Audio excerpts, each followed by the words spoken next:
में कोई भी पैदा नहीं हुआ जिसे कोई बड़ा पद मिल गया, फिर जिसे मद नहीं हो गया, अहंकार नहीं हो गया। क्या ऐसा कोई भी नहीं जिसके ऊपर अति हरि कृपा होगी कोई बच पाता है? नहीं, ये सबके बस की बात नहीं है। तो मद हो गया इन्हें।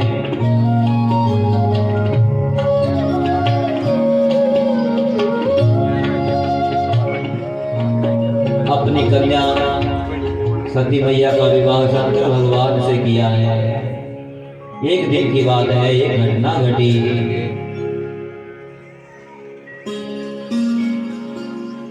सभी देवताओं के साथ ब्रह्मा जी, विष्णु जी, भगवान शंकर बैठे हुए थे। इतने में प्रजापति दक्ष आते हैं, दिक्पाल बैठे हैं, दिशाओं के स्वामी सब बैठे हुए हैं। प्रजापति दक्ष आते हैं तो सभी देवता, दिशाओं के स्वामी, इंद्र आदि देवता, अग्नि आदि देवता, वायु, कुबेर आदि सभी खड़े हो जाते हैं। परंतु ना तो ब्रह्मा जी खड़े हुए, ना विष्णु जी खड़े हुए, ना शंकर भगवान ही खड़े हुए।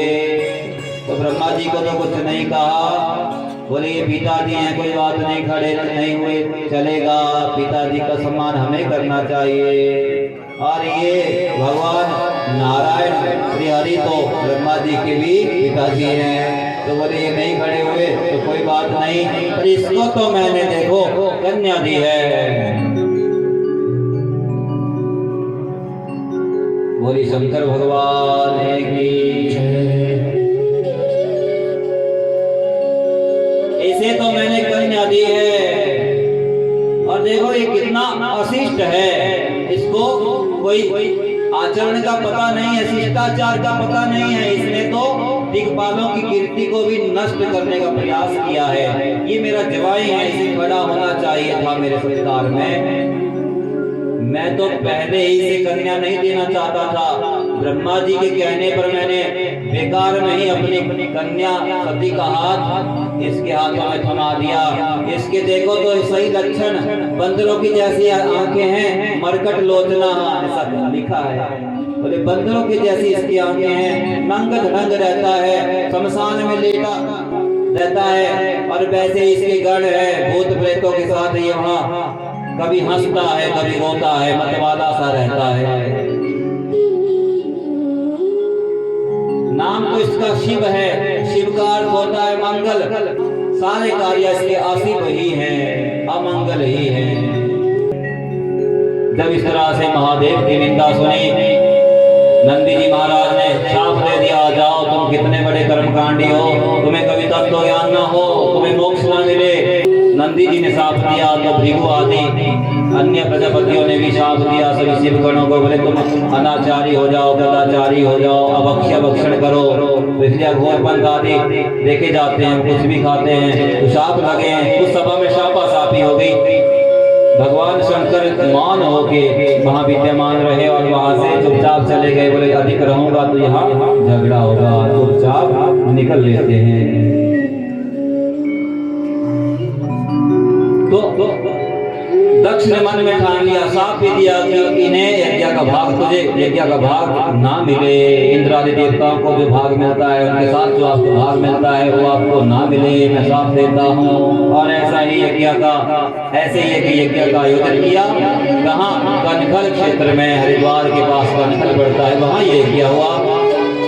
सभी देवता यज्ञ में भाग लेने के लिए जाने लगे। इंद्र आदि देवता, माता सती ने पूछा कहाँ जा रहे हो?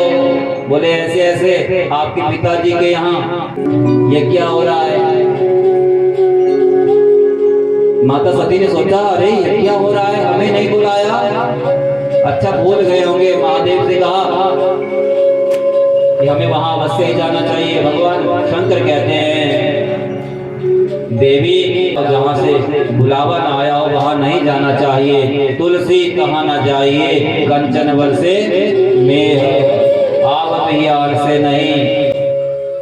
नैनन नहीं सलेगा, तुलसी कहाँ न जाइए, कंचन बरसे मेघ। बोले वहां सोने की भी बारिश हो जाए तब भी जाना नहीं चाहिए। बोले आप सही कहते हैं स्वामी, पर मैंने ऐसा पढ़ रखा है, सुन रखा है, शास्त्रों का ये मत है, गुरु घर में, पिता के घर में, माता के घर में, मित्र के घर में बिना बुलावे के भी जाना चाहिए। बोले तेरी वो बात ठीक है, पर पड़ोसी को न्योता मिल जाए और आपका घर बिल्कुल साथ में है, यहाँ न्योता ना मिले, तब ये नहीं समझना चाहिए कि भूल गए हैं, तब ऐसा समझना चाहिए कि जान बोल के नहीं बुलाया है। और वैसे भी पुरानी घटना बता दी, ऐसा ऐसा हुआ था। अच्छा अब तो भगवती कहती है कि मैं अवश्य ही जाऊंगा, हट ठान लिया। भगवान शंकर रोकना चाहते हैं, रोक नहीं पाते हैं, पीछे पीछे जाते हैं। तो क्या देखते हैं भगवान शंकर, 10 दिशाओं में भगवती के 10 रूप देखते हैं। 10 महाविद्याओं का रूप भगवती ने दिखा दिया। बगलामुखी, भुवनेश्वरी, महाकाली, महातारा, भैरवी, त्रिपुर सुंदरी, कमला। 10 दिशाएं हैं, 10 दिशाओं में भगवती को खड़ा हुआ पाया। बोले मैं कोई सामान्य नहीं हूँ जिसे ये दक्ष छल देगा।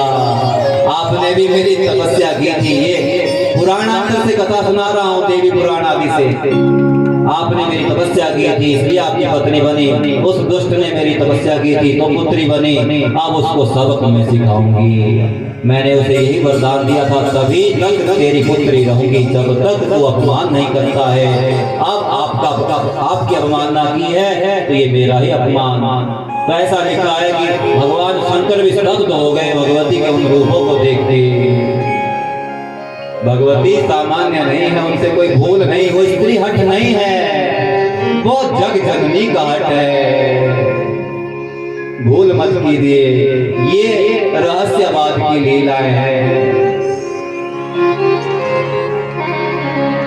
जय दुर्गे दुर्गति परिहारिणी, जय दुर्गे दुर्गति परिहारिणी, शुंभ विदारिणी मातु भवानी, शुंभ विदारिणी मातु भवानी, जय दुर्गे दुर्गति परिहारिणी, जय दुर्गे दुर्गति परिहारिणी, शुंभ विदारिणी मातु भवानी, शुंभ विदारिणी मातु भवानी, ब्रह्मा शिव हरि अर्चन कीनो, शिव हरि अर्चन कीनो, ज्ञान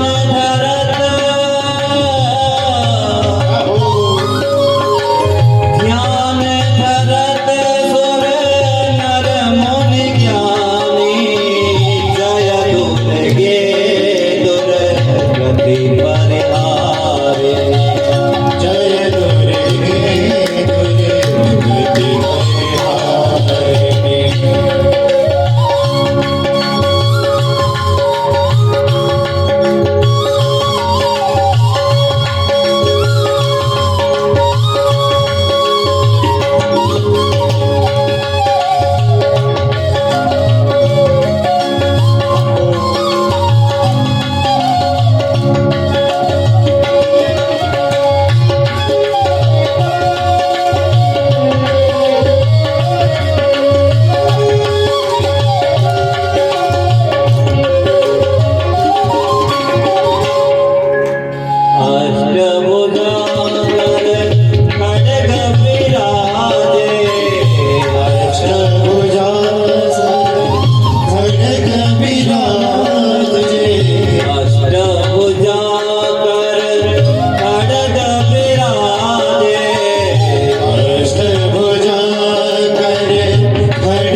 के गण भगवान शंकर की ही प्रेरणा से रुद्रगण भगवती के साथ जाते हैं नंदी भृंगी आदि।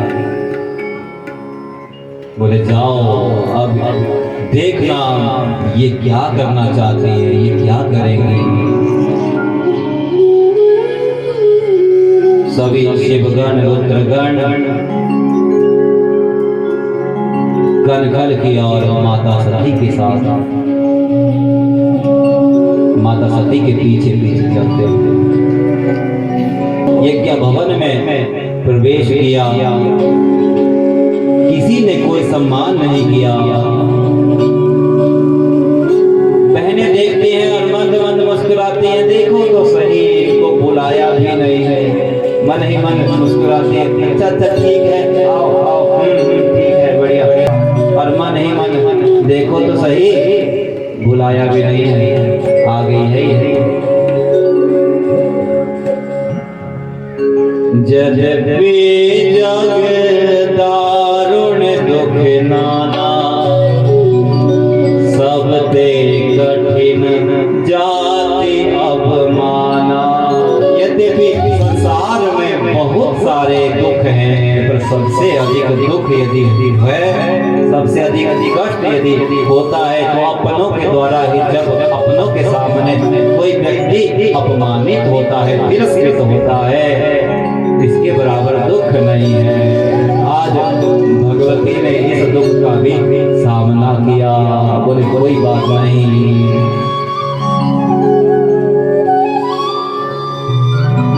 सादर भदे मिले एक माता, भगिनी मिली बहुत मुस्कुराता। आदर के साथ एक माता ही मिली, सरस्वती मैया ही आदर से मिली, और सभी बहनें तो मंद मंद मुस्कुरा रही हैं। सीना छलनी हो रहा है, घाव गहरे हो रहे हैं, क्या करे, कहाँ जाएं। इतने में दक्ष वहां आए। अच्छा तुम आ गई हो तो ठीक है, कहीं वो मरकट लोचन, वो नंग धंग रहने वाला, वो तुम्हारा पति तो कहीं आया नहीं है तुम्हारे साथ। इतने में यज्ञशाला की यज्ञ मंडप की और दृष्टि पड़ी तो देखा वहां पे शंकर भगवान के लिए कोई स्थान ही नहीं है, कोई भाग ही नहीं है।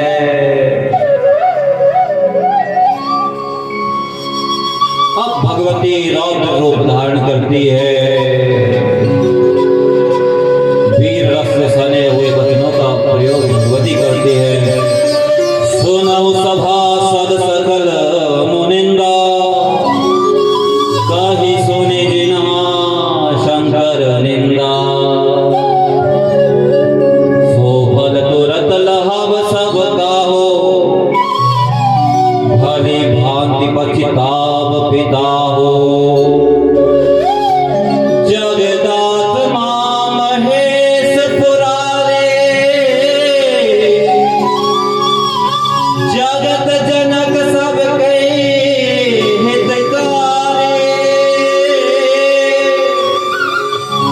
रे सभा में विद्यमान ऋषि मुनिगण देवतागण सावधान सुन लो। जिसने भी मेरे शंकर भगवान की निंदा की है, सुनी है, सुन लो, ऐसी मर्यादा है संतों की, भगवान शंकर की, हरिहर की निंदा जहाँ होती है, या तो उस सभा को छोड़ देना चाहिए, या निंदा करने वाले की जीवा को काट देना चाहिए।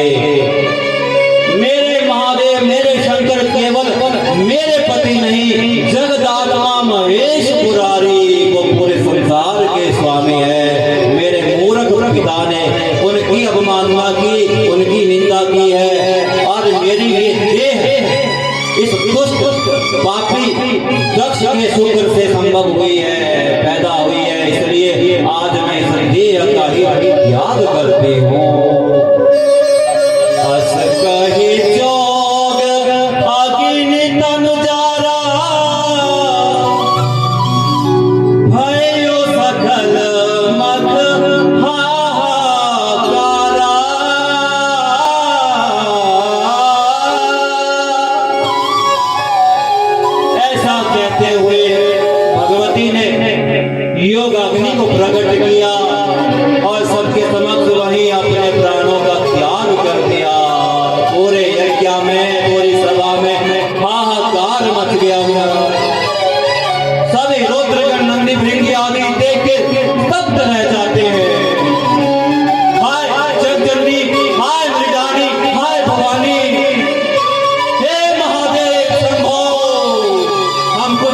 नहीं पाए, हम कुछ कर नहीं पाए, रोक नहीं पाए अपनी मैया को।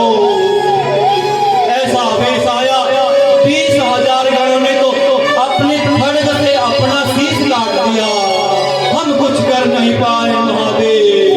कुछ करना चाहते थे, बदला लेना चाहते थे, तो भृगु आदि ऋषियों ने रोक दिया, मंत्रों का प्रयोग किया। महान हाहाकार उस यज्ञ में, महान शोक की लहर शिवगणों में। देवर्षि नारद ये सब सिद्धांत जानकर भगवान शंकर के पास गए, महादेव को सूचना दी। भगवान शंकर क्रोध के आवेश में आकर अपने सिर से एक जटा उखाड़ते हैं, पटकते हैं। भद्रकाली वीरभद्र जी प्रकट होते हैं। जाओ वीरभद्र, तुम मेरे अंश हो, तुम में और मुझ में कोई अंतर नहीं है, तुम्हें आज कोई रोक नहीं पाएगा। मेरी आज्ञा से तुम जाओ, दुष्ट पापी का ध्वंस कर डालो, उसके यज्ञ को नष्ट कर डालो। जो कोई भी सामने आए किसी को छोड़ना मत, सबको दंडित कर डालो। और वीरभद्र जी को भी लगा कि आज कोई मेरे सामने टिकेगा नहीं। और एक तरह से अंधड़ सा लेके करोड़ों सैनिकों को लेके वीरभद्र जी महाराज कनखल की ओर द्रुत गति से गमन करते हैं। अंधड़ आ रही है, आंधी सी पुराण में बनना है, खून की रक्त की वृष्टि होती है, वीर की वृष्टि होती है, उल्का पात होते हैं, बिच्छुओं की वृष्टि होती है, स्वर्गों की वृष्टि होती है। प्रसूति मैया कहती है निश्चय है अब जो ये घोर विद्या यहाँ पे सती का तिरस्कार जो यहाँ हमारे स्वामी दक्ष के द्वारा किया गया, उसका प्रतिफल अब सबको मिलने वाला है, कोई बचेगा नहीं। ये अकाल ही प्रलय आ गया है, ऐसा जान पड़ता है। तो भद्रकाली अपने रुद्र गणों के साथ आते हैं। प्रजापति दक्ष का सिर धड़ से अलग कर डालते हैं। भृगु आदि ऋषियों को भी दंडित करते हैं, भृगु की दाढ़ी नोच लेते हैं, गोखा के दांत तोड़ देते हैं, भगवत देवता के नेत्र खंडित कर देते हैं। सभी देवताओं को दंडित किया। अंत में भगवान आदि पुरुष नारायण यज्ञ की रक्षा करने के लिए वहां ब्रह्मा जी के साथ प्रकट होते हैं और सभी शंकर भगवान से प्रार्थना करते हैं, प्रभु ये भूलवश इस पापी अज्ञानी दक्ष से ये अपराध बन गया, आप क्षमा कीजिए। सभी विनम्र प्रार्थना करते हैं। नमामि शमीशान निर्वाण रूपम विभुं व्यापकं ब्रह्मवेद स्वरूपम। डिम डिम डिम डिम डिम डमरूपाणो सदा यस्य वै भुं भुं भुं कर सर्वजाल हृदयं घं घं घं च घंटापरं बम बम बम कत बम बम वहनं कारुण्य पुण्यात् परं भं भं भं कत भं भं नयनं ध्यायेत् शिवं शंकरं। हे प्रभु, हम आपकी शरणागत हैं, हम आपके स्वरूप को समझ नहीं पाए। आप ब्रह्मा जी के मस्तक से प्रकट जरूर हुए हैं, पर आप ईश्वरों के भी ईश्वर हैं। आप में और नारायण में कोई भेद नहीं है, हम आपको समझ नहीं पाए। बड़ी भूल हुई है, सबको क्षमा करें। यज्ञ की रक्षा जिससे हो वैसा उपाय बताएं। तो भगवान आशुतोष हैं, शीघ्र ही प्रसन्न हो जाते हैं। तुष्यति आशुतोषा। जब ऐसी विनती विनम्र प्रार्थना सबने की तो सब भगवान शंकर क्षमा कर देते हैं। बोले सबको पहले के जैसा कर दो। तो पहले के जैसा तो नहीं हो पाया, पर हाँ ठीक हो गए सभी। दक्ष को बकरे कसी, सभी भृगु आदि की दाढ़ी नोची गई थी, दांत हल्का के टूट गए थे। बोले अब सत्तू ही पान किया करो, दांतों की आवश्यकता नहीं है, सत्तू भोजन किया करो। भग देवता के नेत्र उखाड़ लिए थे। बोले आप मित्र की आंखों से देखा करेंगे, अपनी आंखें तो है। तो इस तरह से थोड़े थोड़े उपाय कर दिए सबके, और यज्ञ की संपूर्णता हुई। क्या समझे? किसी को यदि बड़ा पद मिल जाए तो उसे अहंकार में नहीं बोलना चाहिए, उसे बचाना चाहिए। जब किसी को बड़ा पद मिले तो उसकी मर्यादाएं भी बड़ी हो जाती हैं, उसे बड़े अनुशासन का आदर्श प्रस्तुत करना चाहिए। बड़ा पद छोटों को दबाने के लिए या दूसरों का अपमान करने के लिए नहीं होता है। चाहे वो प्रधानमंत्री का पद हो, चाहे मुख्यमंत्री का हो, चाहे एमएलए का हो, चाहे कोई और अन्य जितने भी IAS STM जो भी कितने भी पद हैं, आज ये दुरुपयोग हो रहा है। आगे चलकर देखिएगा क्या परिणाम होगा।